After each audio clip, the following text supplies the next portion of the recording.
Welcome to the award-winning Superhuman Academy podcast, where we interview extraordinary people to give you the skills and strategies to overcome the impossible.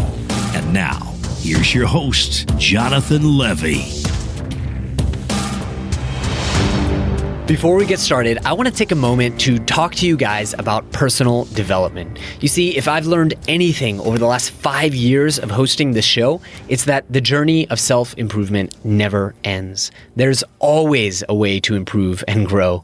That's why my team and I have recently launched Superhuman Squad, an all-access pass to our full library of personal development courses. Think of it as the Netflix of personal development. For just $49 a month, you get access to each and every one of our premium courses, which sell for as much as $399 each. Best of all, you'll be the first to gain access to our new courses that we're developing in partnership with some of the most esteemed thought leaders we've ever hosted on the show. To get started, simply visit superhumanacademy.com. Greetings, super friends, and welcome to this week's episode, which is lovingly crafted thanks to a review from Chris Murphy VI from the US of A. 5 stars, highly recommended to people focused on growth. This podcast started out good and keeps getting better and better with every episode. Thanks, Jonathan, for inspiring us and introducing me to so many great, interesting, and accomplished people. Well, wow. Thank you so much, Chris. Really do appreciate the review. And for those of you who have not left a review, please do so that I can read it out on the air. I read them all out, except for the random 1-star one that someone got really upset about. Not sure what happened there. Do apologize that you didn't enjoy one episode of the show. We can't please everybody. But I think this episode will, because today's guest is Kate Northrup. She is an author, entrepreneur, mom, and much more. Kate specializes in a couple different areas that I am really passionate about, including money and why we should use it in intelligent and conscientious ways to actually make our lives and the lives of those we love better, but also productivity. Now, she's recently published an all-new book in addition to her first best-selling book, Money, a Love Story, and her new book is about the cycles in which we can become more productive at specific things during specific periods in the month. Now, I will say her method is tailored more towards women who have a cycle, but it's actually very interesting for anyone listening, not just because we all have women in our lives, but also because it turns out that even men have these kinds of cycles and can be more effective at different things at different times in the month. I really enjoyed the conversation. I learned a lot, and we talked about so much more than just those few things. So without any further ado, my new super friend, Kate Northrup.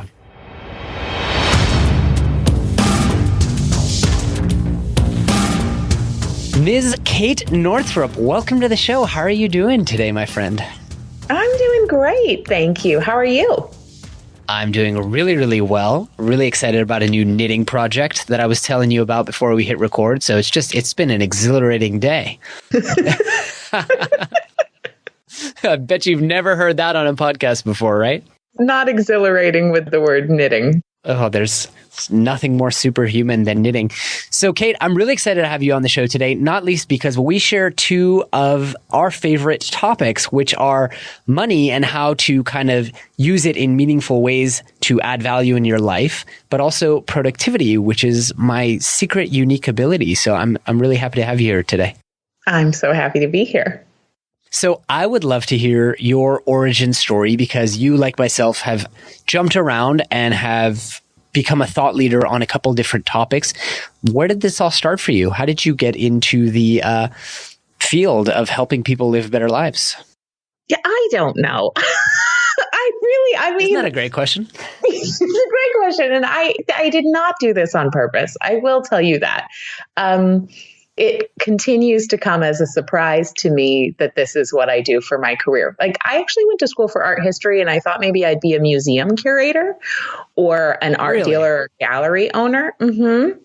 Or maybe that I would be a real estate investor. So, or like a fixer-upper type, like flipping houses. So, and maybe I will still do some of those things. I don't know, because I really, like you said, I get really into something and then I get really into something else. And I've learned to begin to embrace that instead of think that there's something wrong with me for being interested in many things. But basically what happened is I was traveling the country, teaching these workshops on money for women.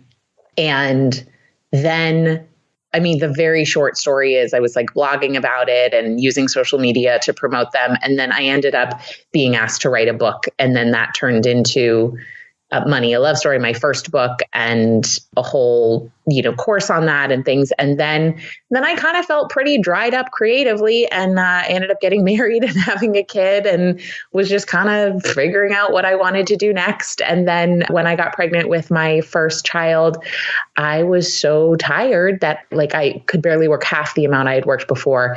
And yet my husband and I needed to get the same results financially. And so by accident, through that pregnancy in the first year of parenthood, came the work that I'm doing now around productivity and how we can get really great results through working less, essentially. That's really awesome. And I love how your story parallels not only my story and figuring out hey, if I want to actually be a full-time student, grow this business, have a social life, have a romantic, I'm going to have to get the same results in a fraction of the time, but also parallels the story of a couple of my friends, Ari Meisel, Ben Hardy, who've been holy crap, I have 5 kids now. What do I do? Didn't plan to have twins and oh boy. So wow, really, really cool. I do want to ask before though, how'd you get into the talking women through money? How did that become a passion for you? Well, I started in the direct selling industry in network marketing when I was in high school. And so I was actually teaching those workshops as lead magnets for my network marketing team. And that's how that workshop came about, because then I was just also really interested in the topic. I've always been, I started reading everything I could get my hands on regarding personal finance when I was in high school, the super nerd that I was. So, I read all of Rich Dad, Poor Dad's books, Susie Orman, Barbara Stanny, who's now Barbara Hewson. David Bach. I was just into it.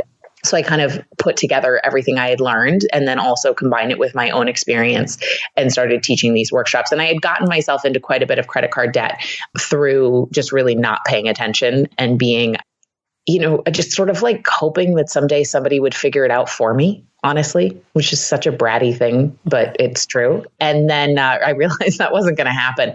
So I got myself figured out and squared away. And I learned how to finally pay attention to my money from a place of love, as opposed to from a place of beating myself up, which is how I had always approached it before. And how really I find a lot of the personal finance industry approaches it really from a punitive place. And that just really didn't work for me. I love that. I really love that. Now, I know you gave me a lovely hint there with, you are not feeling energized creatively writing about money anymore. So I don't want to spend too much time on this. Oh, that's okay, because that was then. And now I am actually it's so funny. Things are cyclical, which is also what I teach about now, that stuff comes back. Totally. And yeah, I'm gearing up to do a round of probably 150 interviews on learning and memory for my next book. And if you told me that a year ago, I probably would have jumped off a building. But now, I'm I'm re-energized about this. So I will then indulge and ask you, what's your take on money? What is money and what does it mean for us? Well, money is made up, first of all. It's not real. We as human beings just kind of agreed upon this society. It dates back to the Phoenicians, were the ancient Phoenicians were the first people that had, at least that's written history. We actually have no idea what was going on thousands and thousands of years ago. But basically we just agreed I have some stuff, you have some stuff. So I guess we need to trade. And instead of trading the actual stuff, let's have a stand-in for what we think is valuable.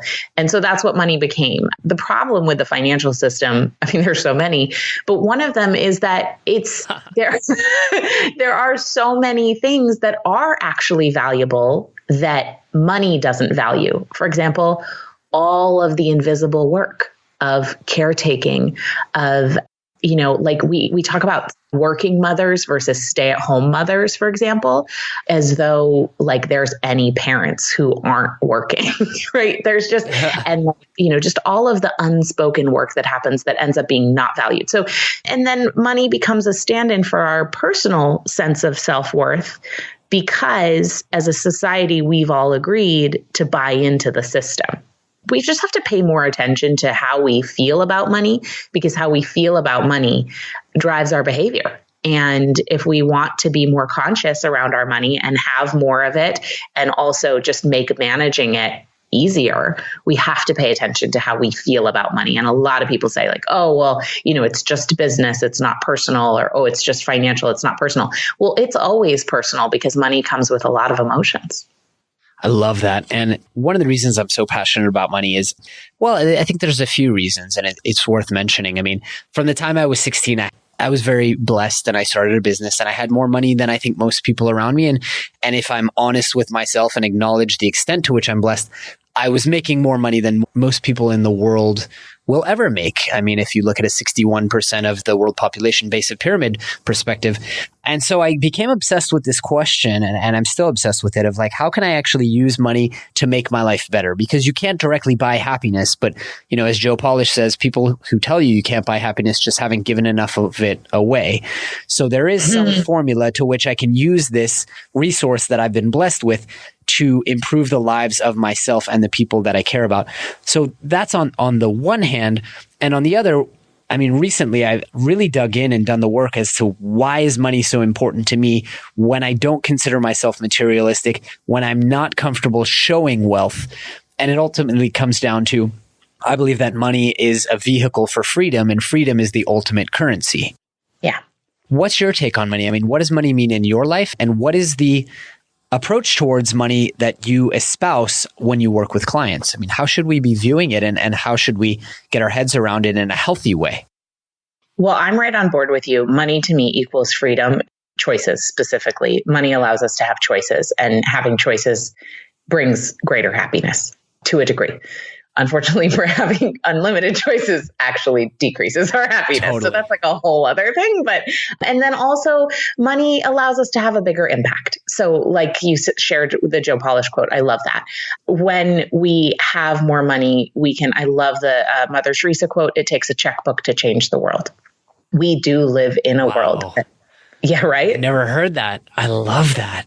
It's so good. So we live in a world that values money, and money is, if you study the chakra system at all the 7 chakras, energy centers of the body, they each are associated with a different aspect of our lives. And the 2nd chakra is in our reproductive area of the body, and it is associated with the areas of money, sex, and power.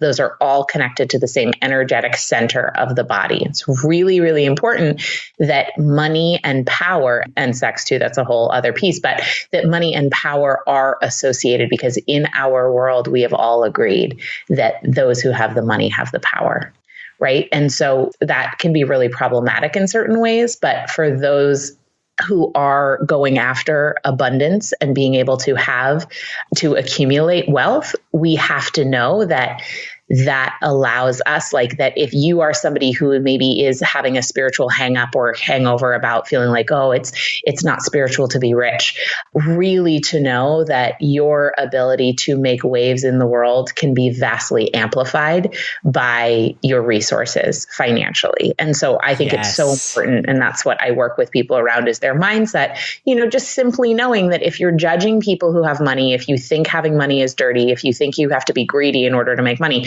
of course, your subconscious is never going to allow you to become one of those people. And then I also just want to highlight that, capitalism is complicated. We do live in a world where white supremacy is a major issue overlying the whole, really the whole world in a lot of ways. And so I also just want to highlight that when we have the conversations around money, I do understand that it does not affect everybody equally. And that's why it is so important to examine our thoughts about money, and to examine, especially when you get into the more woo-woo world of like manifesting and law of attraction and stuff like that, to really know that yeah, like manifesting is real, law of attraction is real.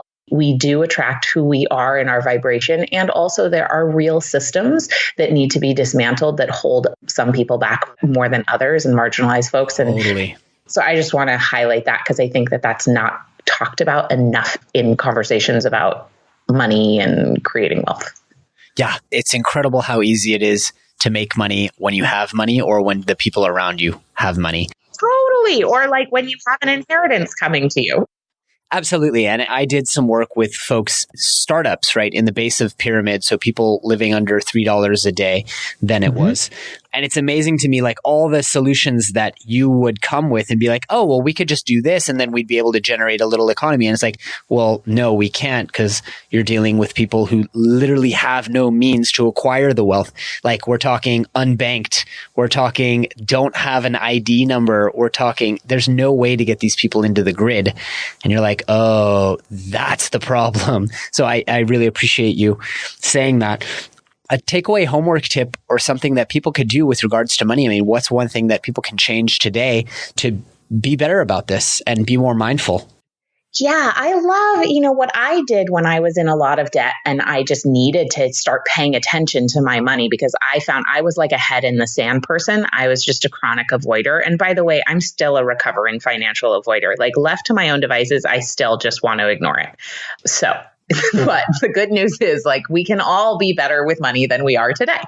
And what I did, and that it's the number one step I recommend, is to set a calendar reminder every morning to check your bank account balance. And when you check your bank account balance, to give some gratitude for what you have. Now, there were days when I started this practice that I actually had a negative bank account balance. So I'm not saying you actually even have to have money, literally, to give gratitude for what you have. But it's to take a moment of gratitude for some kind of abundance that's in your life. It could be a roof over your head. It could be that you have a friend's couch to sleep in. It could be, I remember days when I had a negative bank account balance and like I really didn't have much in my fridge, but there were like some condiments, so I could be grateful for some small things. And what that does, especially if you're a financial avoider or you have fear around money and you just are sort of doing the head in the sand, well, maybe if I don't look at it, it'll just get better. The truth is it won't get better if you don't look at it. It will get worse. But we can rewire ourselves to begin to associate. It's kind of like a Pavlovian response.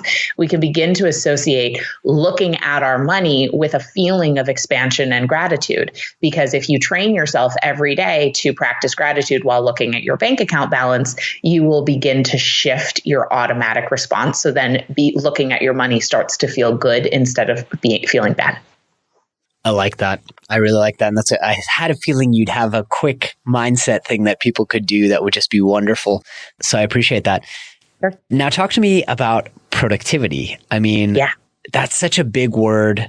You and I both, have done a lot of writing on productivity and what it means. I think anything that's as common and as big and as talked about as productivity, it's like dieting, right? There's going to be so much bad advice out there. Totally. So I'm going to ask you the controversial question that I love to ask, which is, why did the world need another book on productivity? Oh, I have a great answer for this. Because there are over 50,000 books on Amazon in the field of time management and personal productivity. And not one of them, except for the book that I wrote that I know of course, I have not read all 50,000 of them. But the one that I wrote, Do Less, is the only one I know of that actually bases its system on how a female body's biology works. The rest of them are built on the fact that a man cycles hormonally every 24 hours. And so therefore we have a 24-hour system. Of a woman cycles hormonally every 28 days.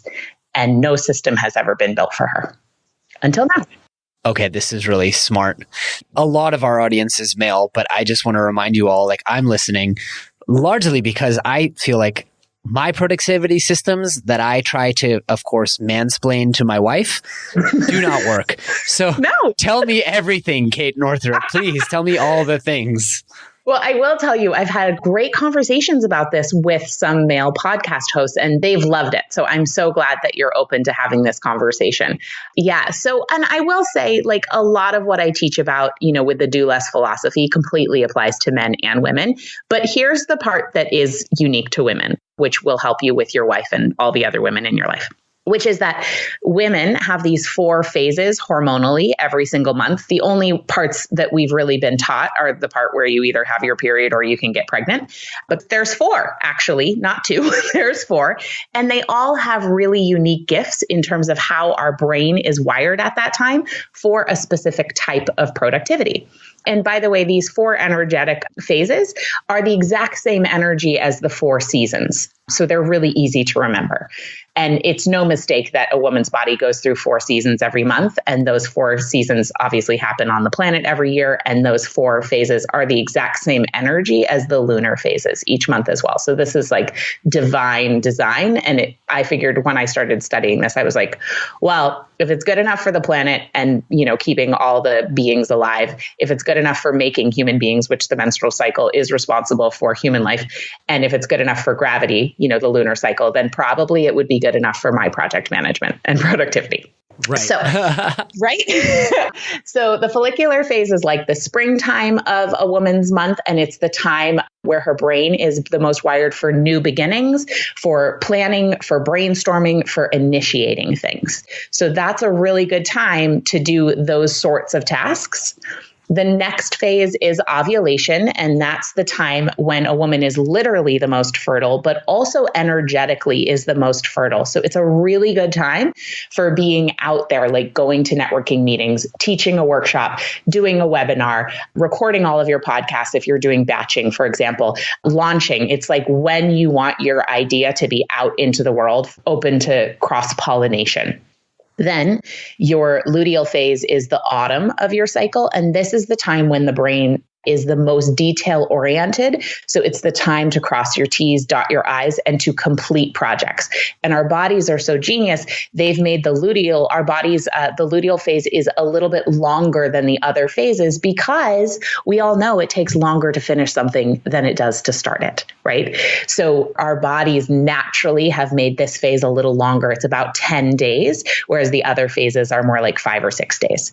And that's the time to bring things home. But your energy is more inward. You don't want to be out there like yapping on video chats and that's okay. It's totally natural and normal. And we need to honor it by doing more of the inward, just sitting at your desk, kind of cranking away tasks.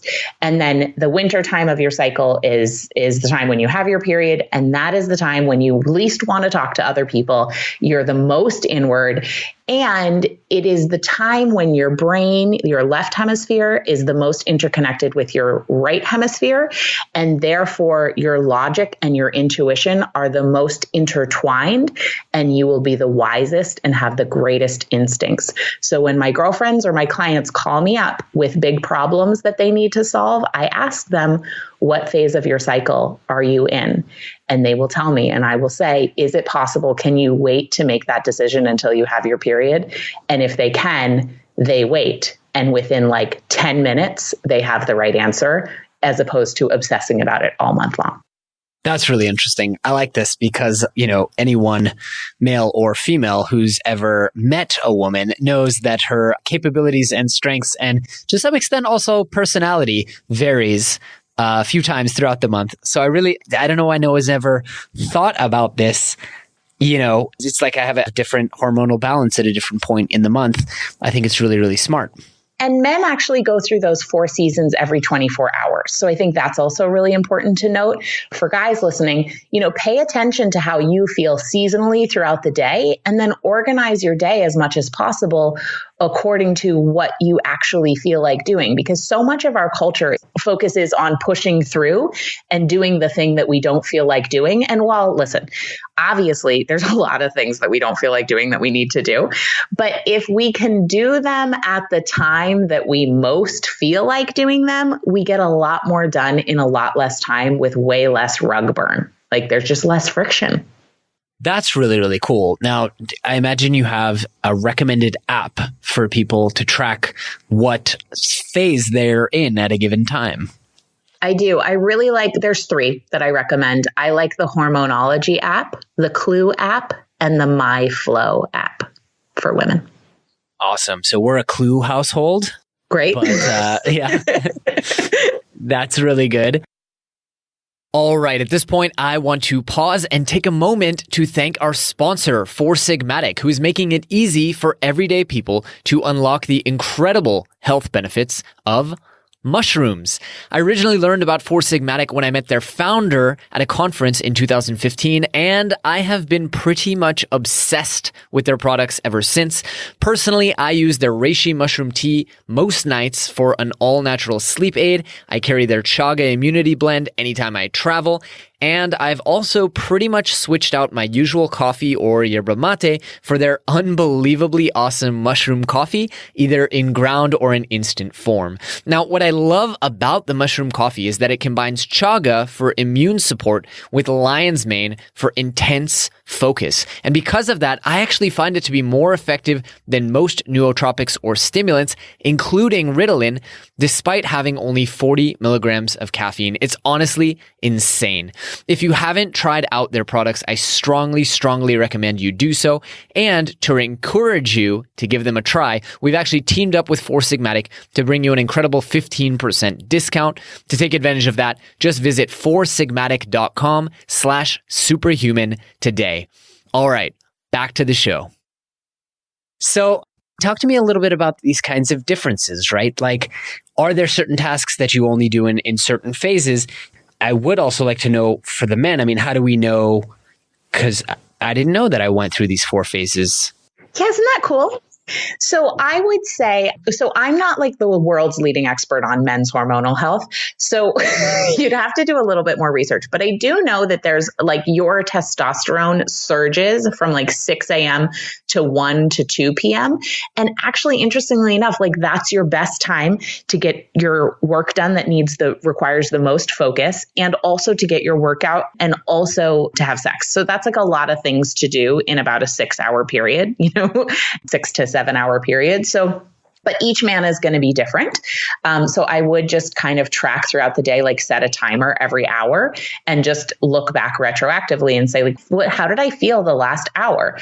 And you could literally just do like a quick, was it more summer, winter, spring, or fall, like energetically? And that might be a little too qualitative for you. I'm sure somebody could come up with a better system because I'm making this up as I'm talking about it. But just check it out and just see how you feel and then schedule accordingly. And obviously, like that's a huge productivity tip. I'm not the first person to say, like, do the thing, that requires the most focus when you feel the most energized. But that is really helpful. I will say for myself, listen, I have 2 small children. I run a 7-figure company with my husband. It's not like I can just completely do my schedule according to where I am in my cycle, because we also work with other people and it just doesn't work that way. However, I recommend, can you just do like 5% of tasks during the week that match up with the phase that you're in? Because to me, it makes those 5% feel better and I get so much more done. For example, I knew I needed to do editorial planning recently. And I was like, oh, well, when am I going to be in my follicular phase next? Because I know that's the time when my brain will really feel like planning and I'll do it the best. And it happened to be the following week. So I just put it in the calendar. And then like when I have my period, I just don't schedule back-to-back meetings that day. So super, super simple. But the decision-making part really makes a huge difference for women to know that they can make their best decisions while they have their period. And then also the hugest thing, honestly, is to know that as women, yeah, we are different throughout the month, but we're different in a really predictable way. And so that's also just so calming for ourselves, but also for our partners, for our coworkers, for our kids. I was going to say know that everyone can expect it in a very predictable way.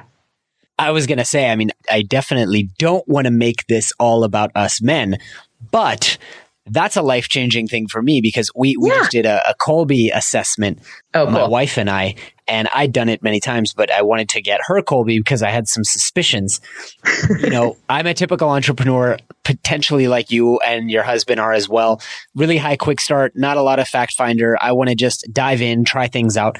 She's a high fact finder, so needs to go through a lot of processes before making a decision. And just knowing that could be a little bit less friction at a certain time in the month. Yeah. I mean, I know what time of the month to not approach her about it. Yeah. But but that's not very helpful, right?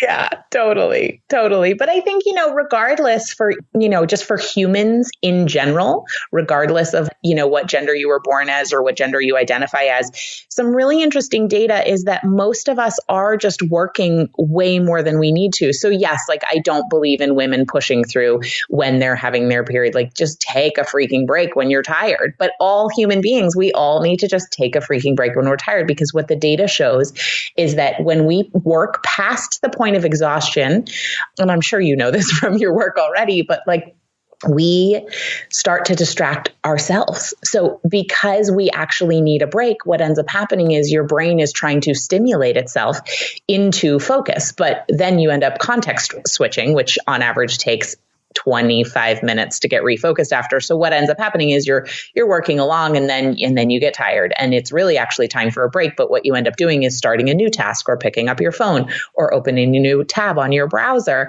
when really like a walk around the block would have been the thing. And so what the data shows is that for each of us, the ideal workflow is working 52 minutes on with a 17-minute break. Now, of course, everybody can just adjust for themselves. I do about 45 minutes with a 15-minute break because it feels cleaner. But like those sorts of things are really important. And to take an actual break at your first sign of fatigue does make you more productive throughout the day. Absolutely. Now, I'm glad you went down this tangent, because I do want to ask, what are some of your other, I find that people who geek out and write productivity books, well, they're productivity geeks, right? Walks like a duck, quacks like a duck. So what are some of the other things that you do to keep yourself productive throughout the day and at any point in the month? Yeah. So, mine are going to be different than probably other people who you might read their stuff or have on your show. Like I'll lie on the floor, for example. I just really find that like for me, and actually the data proves this, that for the human brain, we need more space.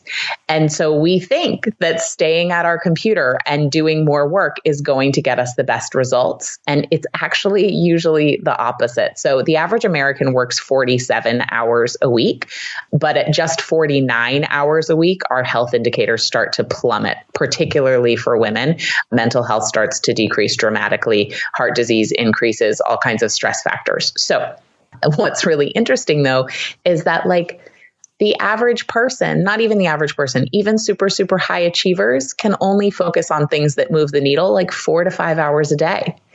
So one of my productivity tips that I do is I just focus on what does my body need, because I know my body is my source of energy and I need energy in order to do my best work. And so I need to tend to my energy instead of my time.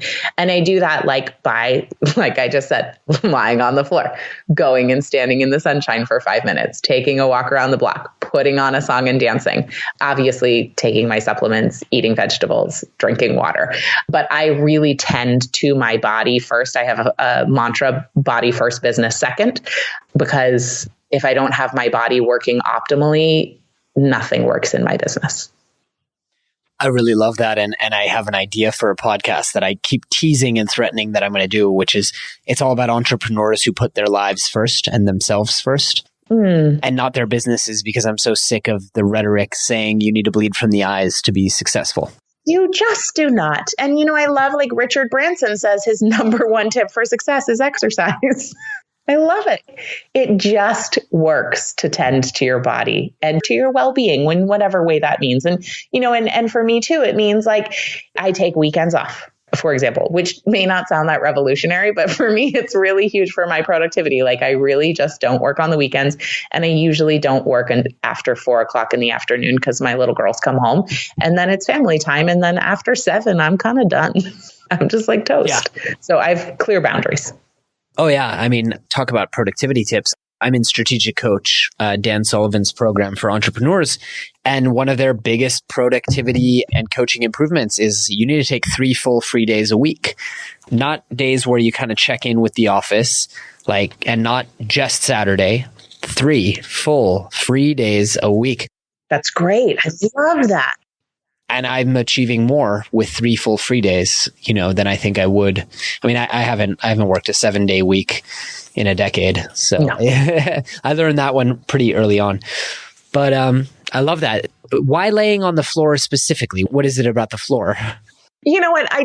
I'm a yoga practitioner. I am a trained yoga teacher. I don't actually teach, but I just think like there's something about the receptivity and the full surrender that I'm a very kinesthetic person.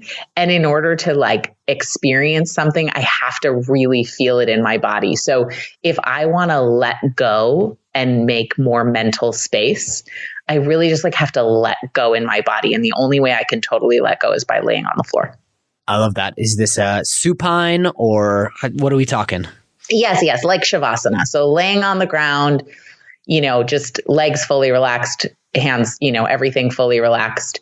I also am a huge fan of Yoga Nidra. I don't know. Have you heard of Yoga Nidra before? I've heard of it. I don't actually know what it is, though.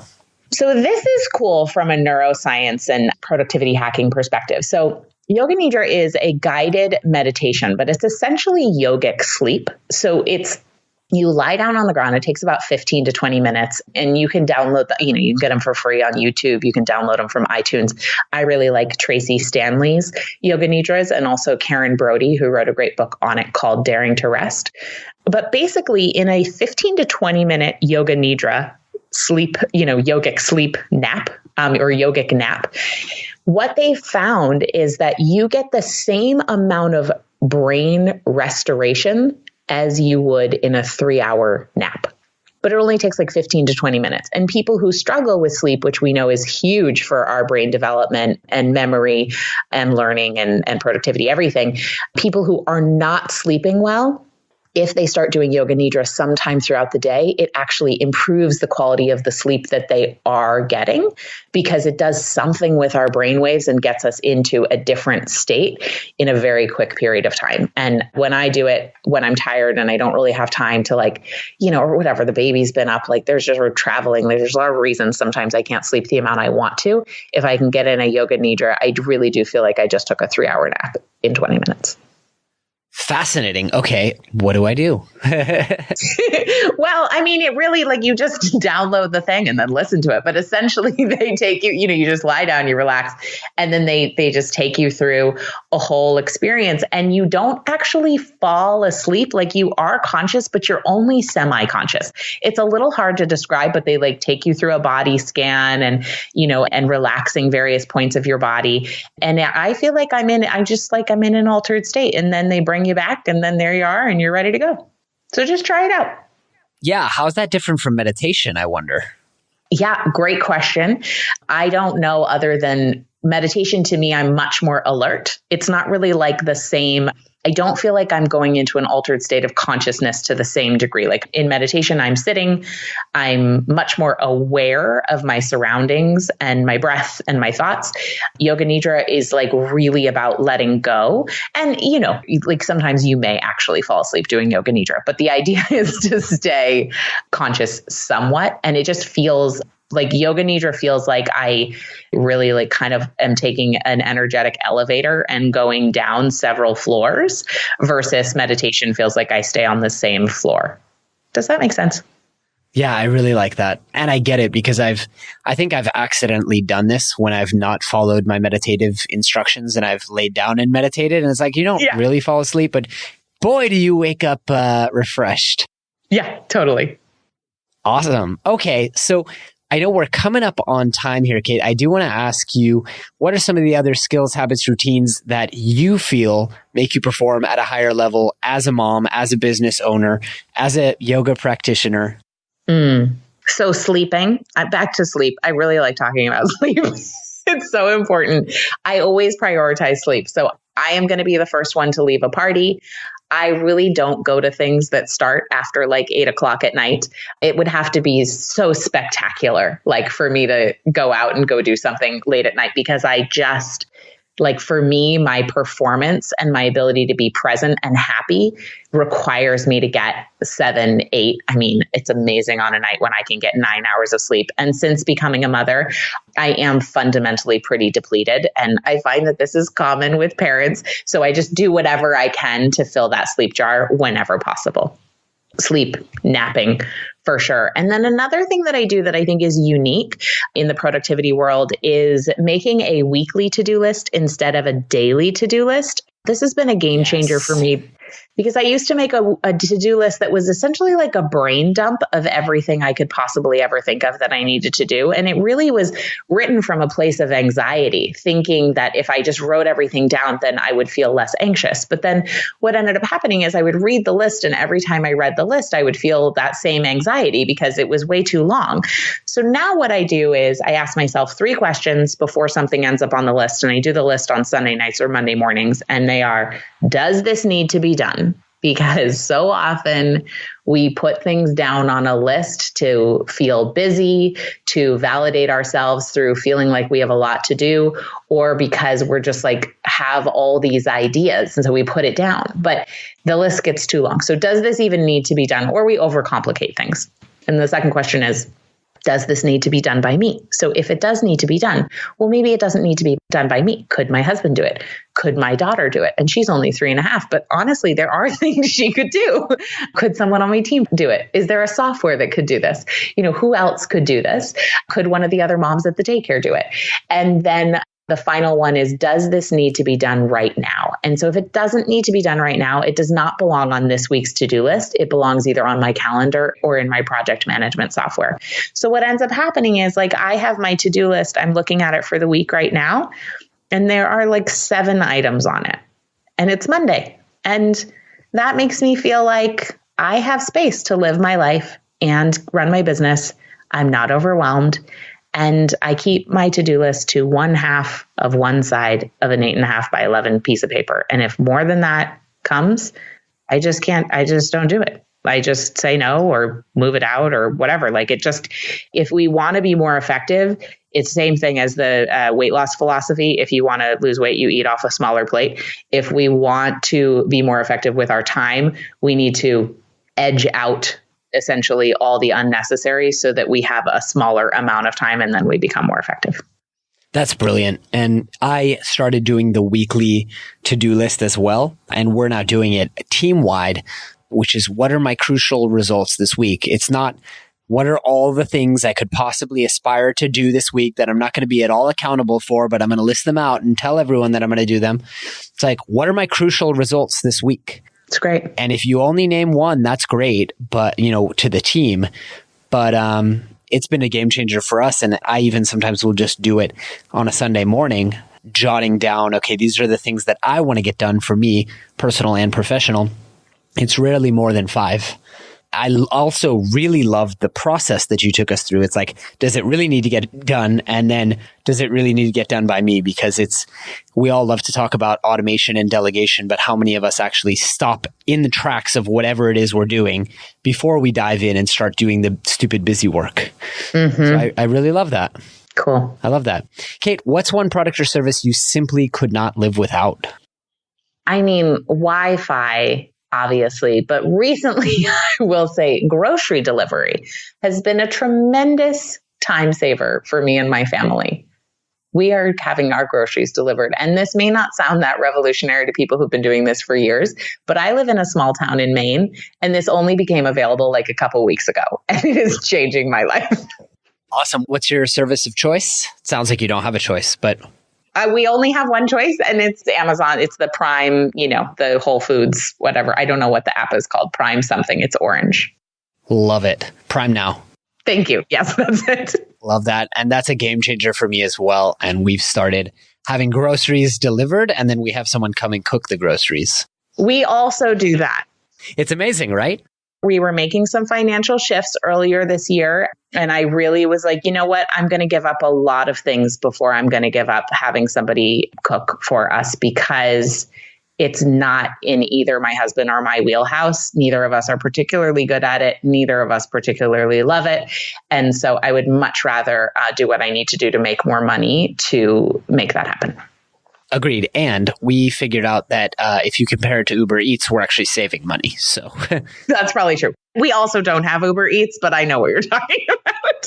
Okay. If you compare it to eating it, you have restaurants in Maine, right? We do. We have restaurants. No, totally. You do save money, and so much healthier, right? Because, body first, business second. Totally. I love that. I love that. Now, again, we're up on time here, but I want to ask you, especially because we share the finance geekiness and the productivity geekiness, what are a few books that have changed your life? Oh, okay. So recently I read a great one called Emergent Strategy by Adrienne Marie Brown. I freaking loved it. It's about biomimicry and how we can look to the natural world to find solutions to our very human problems, very much through the lens of social justice, but also, just also how we work and how we make change in the world. So loved that book, really a game changer. I loved Essentialism by Greg McKeown. I'm sure you've read it, phenomenal.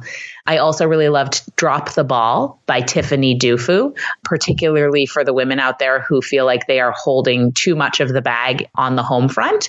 Really, really recommend the book Drop the Ball. Love it. Haven't heard of any of those except Essentialism. So I'm really excited always to get new books and new perspectives for folks to check out. Now, since we're coming up on the end here, Kate, tell us about the new book. I mean, this whole productivity ideology is actually articulated in your new book. Tell us all about that. Yeah, so Do Less is about a revolutionary approach to time and energy management. I say for ambitious women, but I have had some men who love the book as well. But really, if you are wanting to tap into a time management and energy management system that is specifically designed for the way women work biologically, this is going to be for you.